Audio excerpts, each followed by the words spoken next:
Hello বন্ধুরা, তোমরা সবাই কেমন আছো? আশা করি ভালো আছো। দেখো তো, এরকম একটা সুন্দর মাংস, মুরগির মাংসের ঝোল যদি থাকে বা চিকেনের ঝোল যদি থাকে তাহলে কেমন হবে খেতে? দারুণ হবে কিন্তু খেতে, একদম পাতলা সুন্দর ঝোল। তো এরকম মুরগির মাংসের ঝোল কিরকম করে বানালাম তোমাদের সাথে আমি শেয়ার করছি। তো চলো দেখে নিই কেমন করে বানাচ্ছি। প্রথমেতেই দেখো, আমি তেজপাতা নিয়েছি ফোড়নের জন্য, লঙ্কা, পেঁয়াজ। হ্যাঁ, তেজপাতা আর লঙ্কা সেখানে লাগবে হচ্ছে তিনটে। আমি এখানে আজকে এবার মাংস ঝোলে কিন্তু তিনটের মতন পেঁয়াজ দিয়েছি, বেশি পেঁয়াজ আমি দিইনি। আর মশলাটাও কিন্তু সামান্য রেখেছি একদম। মাংসতে তো মুরগি মাংসের ঝোলে আলু খেতে কিন্তু আমার কাছে খুব ভালোই লাগে, তা আলু কিন্তু দিয়েছি। তোমরা চাইলে আলু নাও দিতে পারো। আলুগুলোকে মাছ বরাবর একটু বড় করে কেটে নিয়েছি। এখানে রসুনও আছে দুটো, আদা কুচি আছে কিছু, আর এখানে আছে প্রায় হচ্ছে গোটা বড় সাইজের তিনটে পেঁয়াজ। তোমরা মাংসের পরিমাণ অনুযায়ী পেঁয়াজটি দিয়ে নিবে। আমি এখানে 1 কিলো মাংসতে কিন্তু তিনটে পেঁয়াজ মাত্র ব্যবহার করেছি, যাতে মাংসের ঝোলটা খুবই পাতলা হয়। আর কিছু গরম মশলা আমি ভিজিয়ে রেখেছি আগে, যেটা আমি ফোড়নে এবং মশলার সাথে দুটোতেই অ্যাড করব। তো চলো প্রথমে তো দেখে নিই কেমন করে। আগে মশলাটা আমরা একটু রেডি করে নিই। মশলাটা কিন্তু খুব আমি সামান্য দিয়েছি, যেহেতু গরম চলে আসছে, ওয়েদারটাও চেঞ্জ হচ্ছে, তো এই টাইমটাতে আমাদেরকে একটু কম যদি মশলা দিয়ে আমরা খাবারটা খাই, দেখবে শরীরের পক্ষে ভালো হবে। তো চলো দেখে নিই। আগে প্রথমে সবার আগে আমরা মুরগির মাংসের জন্য মশলাটাকে ভেজে নিচ্ছি। তো চলো দেখে নিই কি কি ভাজা করি। তোমরা কিন্তু ভিডিও দেখতে দেখতে একটি করে লাইক অবশ্যই করবে, কমেন্ট করে অবশ্যই জানাবে, তাহলে নেক্সট ভিডিও দেওয়ার আমি এনার্জিটা বেশি করে পাবো তোমাদের কাছ থেকে। তো চলো বন্ধুরা দেখে নিচ্ছি কেমন করে মশলাটাকে একটু ভাজা করে নিই। রোস্ট করা মশলা যদি যে কোনো রান্নাতে যদি ব্যবহার করো, টেস্টটা কিন্তু খুব সুন্দর হয় আর খেতেও খুব ভালো লাগে। তো চলো, আর ভাজা করার সময় একটা জিনিস কিন্তু সম্পূর্ণভাবে খেয়াল রাখতে হবে। আমরা যখন যে কোনো মশলা ভাজা করব, মশলাটা যেন অতিরিক্ত ভাজা না হয়, একদম পারফেক্ট টাইমে নামাতে হবে। যখন দেখবে মশলাটা একটু হালকা ভাজা হয়ে সেন্টটা বেরোচ্ছে কিন্তু পুড়ে যাবে না, ওই মিডল টাইমটাতে নামালে কিন্তু রান্নার টেস্টটা কিন্তু অনেক গুণে বেড়ে যায়। তো আমি দেখো এখানে আমি জিরে ব্যবহার করছি 1 চা চামচের মতন, একটু মাঝারি থেকে একটু বড় সাইজের মতন 1 চা চামচের মতন গোটা জিরে দিয়ে নিচ্ছি। কড়াইটার আঁচটা কিন্তু একদম মশলা ভাজার সময় একদমই লো হিটে রেখেছি। দিয়ে নেব হচ্ছে 1 চা চামচ হচ্ছে গোটা ধনে।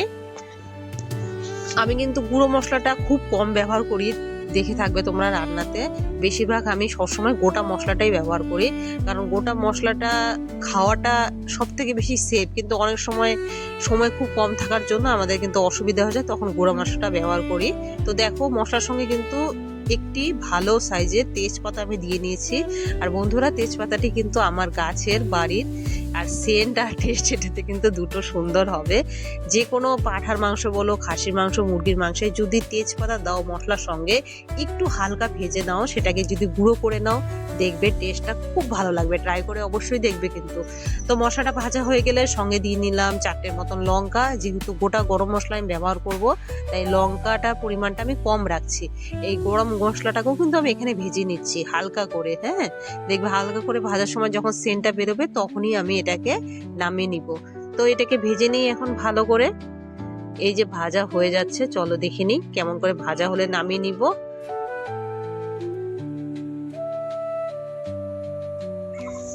তো মশলাটি কিন্তু ভাজা হয়ে গিয়েছে। দেখো সম্পূর্ণ গোটা গরম মশলা, যা যা মশলা দিয়েছি সমস্ত কিছু কিন্তু আমি মিক্সারে নিয়ে নিয়েছি।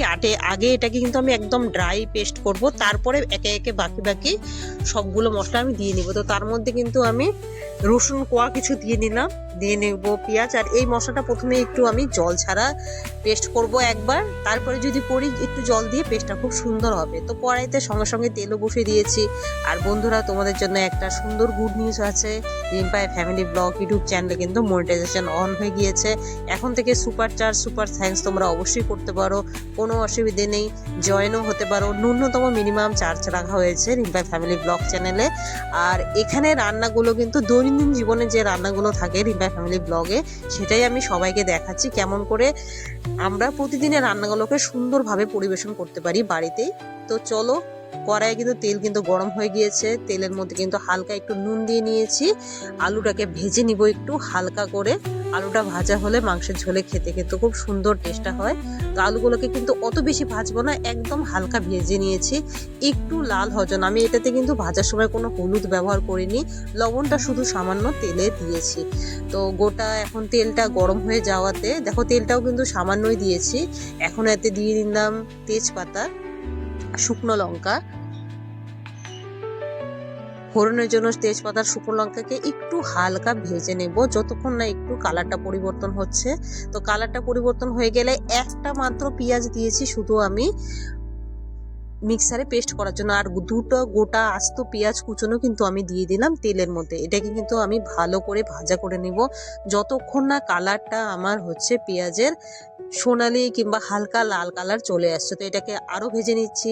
দেখো কালারটা আস্তে আস্তে কিন্তু ফিরছে। এখন হাফ একটু ভাজা হয়ে গেলে যে কোয়া করে রাখা দুটো রসুনের মধ্যে একটা রসুনের কোয়া আমি রেখে দিয়েছিলাম, সেই রসুন কোয়া আস্তগুলো দিয়ে দিব, দিয়ে দেখবে খুব সুন্দর টেস্ট হয়।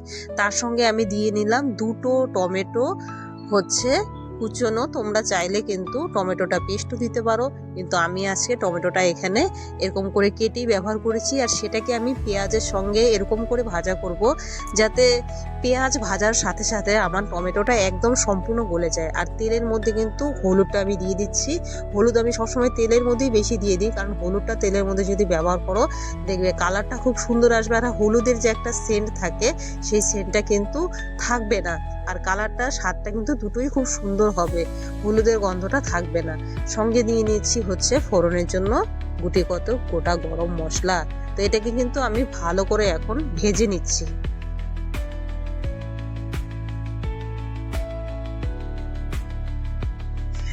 মশলাটা পেঁয়াজের ভাজা হয়ে গেলে এই পেঁয়াজের ভাজার মধ্যে কিন্তু আমি দিয়ে নিব একদম পেস্ট করে রাখা মশলাগুলো, যা যা তোমরা দেখেছিলে, যা যা মশলা আমি পেস্ট করেছি, পেঁয়াজ, রসুন, আদা, গোটা ধনে, গোটা জিরে, শুকনো লঙ্কা, পরিমাণ মতো হচ্ছে গরম মশলা। তো এর মাঝখানে এই 4টে লঙ্কা যেহেতু আমি আগে দিয়েছি, সঙ্গে একটু কাশ্মীরি গুঁড়ো লঙ্কার গুঁড়ো দিয়ে নিলাম কালারের জন্য। তো মশলাটাকে কিন্তু আমি ততক্ষণ পর্যন্ত ভাজবো যতক্ষণ পর্যন্ত মশলাটা আমার কড়াইতে না লেগে যাচ্ছে। কড়াইতে যদি লেগে যায় বুঝবো এই যে কড়াইতে লেগে গিয়েছে। এখন কিন্তু আমি জল দিয়ে নিচ্ছি, আর কোনো কিন্তু তেল আমি ব্যবহার করব না। তেলটা আমি সম্পূর্ণ একবারই দিয়েছি, কারণ পরবর্তীতে তেল দিলে একটা তেলে দেখবে কাঁচা গন্ধ থাকে আর রান্নার টেস্টটা অনেকটাই নষ্ট হয়ে যায়। তাই তেলের মধ্যে জল দিয়ে মশলাটাকে একটু ফুটিয়ে নিয়ে আমি কিন্তু যে মাংসগুলো ছিল সেই মাংসগুলোকে কিন্তু মুরগির মাংসগুলোকে একদমই দিয়ে নিলাম কড়াইয়ের মধ্যে। এটাকে কিন্তু আমি এখন বেশ একে 15 থেকে 20 মিনিট আমাকে কিন্তু কষিয়ে নিতে হবে সম্পূর্ণ ভালো করে, যতক্ষণ না মাংসটা আমার লেগে যাচ্ছে। তো কষানোটা আমি স্টার্ট করে দিয়েছি। মাংসটা কম আছে, যতটা ভালো সম্ভব কষানো যাবে, খেতে খুব টেস্টি হবে। তার মধ্যে দিয়ে নিলাম একটু ফ্যাটানো টক দই। তো এটাকে কিন্তু আমি ভালো করে এখন কষিয়ে নিব মিনিট 15 থেকে 20 মিনিটের মতন। তার সাথে দিয়ে নিব একটু লবণ পরিমাণ মতো। নুনটা কিন্তু আমি পরেই ব্যবহার করেছি, আগে দিইনি, কারণ মাংসটা দেওয়ার আগে নুনটা ব্যবহার করলে বেশি কম হতে পারে। পরিমাণটা বুঝে নিয়ে আমি নুনটা দিয়ে নিয়েছি। তার সাথে ভেজে রাখা আলুগুলোকে দিয়ে দিলাম। এখন একে আরো কষিয়ে নিব মিনিট 5 থেকে 10 মিনিটের মতন।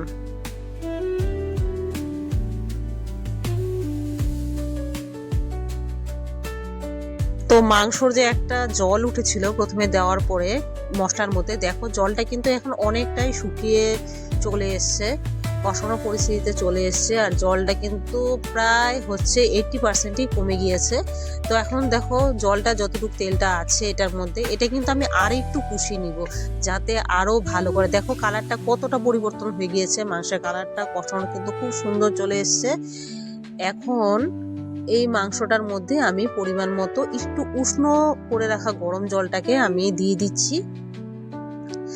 আমি সবসময় এর আগেও বলেছি, মানে রান্নার মধ্যে যদি আমরা মাছের ঝোল হোক মাংসের ঝোল হোক, যদি উষ্ণ গরম জল যদি আমরা ব্যবহার করি রান্নার টেস্টটা কিন্তু খুব সুন্দর হয়। তো গরম জল দেওয়ার জন্য তাড়াতাড়ি ফুটে গিয়েছে। আর সেদ্ধ খাবার জন্য কাঁচা লঙ্কা 4টে দিয়ে নিয়েছি। তোমরা চাইলে দিতেও পারো লঙ্কা, নাও দিতে পারো, আমার কিন্তু একটু ঝাল ঝাল খেতে বেশি পছন্দ হয়। তো সেটার মধ্যে লঙ্কা দিয়ে নিচ্ছি। দেখো এখন ঝোলটা কিন্তু 15 থেকে 20 মিনিট ফোটানোর পরে দেখো একদম কিন্তু সুন্দর পারফেক্ট ভাবে পাতলা আছে আর সুন্দরও আছে, কালারটাও কিন্তু খুব ভালো চলে এসছে। দেখে নাও তোমরা সবাই। তো ঝোল কিন্তু প্রায় মাংসের রেডি হয়ে এসছে, এখন কিন্তু এটাকে নামিয়ে নেবো আমি। তো বন্ধুরা, রিম্পাই ফ্যামিলি ব্লগ চ্যানেলের ভিডিওগুলো তোমাদের রান্নার কেমন লাগে আমাকে কিন্তু কমেন্ট করে তোমরা অবশ্যই জানাবে, নাহলে তো আমি বুঝতে পারবো না আমার কোথায় ভুল হচ্ছে কিংবা কোনো কমতি আছে কিনা। তোমরা কিন্তু অবশ্যই জানাবে, আর তোমাদের কাছে কোনো বেটার রেসিপি থাকলে আমার সঙ্গে অবশ্যই শেয়ার করবে।